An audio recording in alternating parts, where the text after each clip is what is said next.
Stone rubbing is the practice of creating an image of surface features of a stone on paper. The image records features such as natural textures, inscribed patterns or lettering. By rubbing hard rendering materials over the paper, pigment is deposited over protrusions and on edges. Depressions remain unpigmented since the pliable paper moves away from the rendering material. Common rendering materials include charcoal, wax, graphite, or ink sticks. Over time, the practice of stone rubbing can cause permanent damage to cultural monuments due to abrasion. For an artist, stone rubbings can become an entire body of creative work that is framed and displayed. Technique: the paper that has been used by Chinese scholars to transfer the calligraphy from stones is made from plant fiber. It can be used in two ways to retrieve the calligraphy. One way requires the paper to be dry and then adhere to the stone through paste made with water and a starch that is made from rice or wheat. The paper is then tamped into the engravings on the stone. The other technique requires the paper to be wet and tamped into the engravings without a paste. After doing either of these techniques, an ink, created through grinding an ink stick and adding water 1 drop at a time to achieve the ideal consistency, is used to retrieve the calligraphy. The ink is stippled on with a cloth filled with the ink.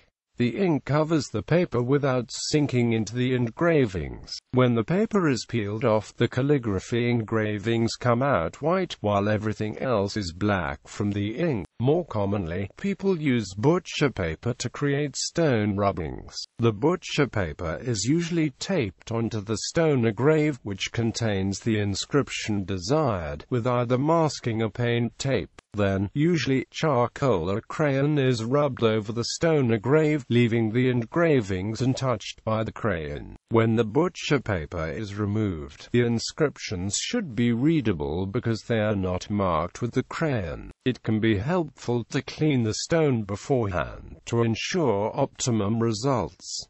A soft brush and water is usually what works best to cleanse the stones. One should not use stiff or hard brushes, as they can scratch the stone. Also, one should not use cleaning solutions or mild detergents on the stones, as they can damage the stone. When stone rubbing, one should be careful with stones that are deteriorating, as they can collapse under pressure. Gravestone rubbing. Gravestone rubbing also applies this technique to gravestones, often as a method of retrieving and conserving information about genealogy. For a genealogist, a gravestone rubbing may become a permanent record of death when a gravestone is rapidly deteriorating. Rubbings are commonly made by visitors to the U.S. Vietnam Veterans Memorial. Visitors use pencil and paper to copy the name of a family member or friend who died during the Vietnam War off of the wall. The rubbing forms a type of souvenir.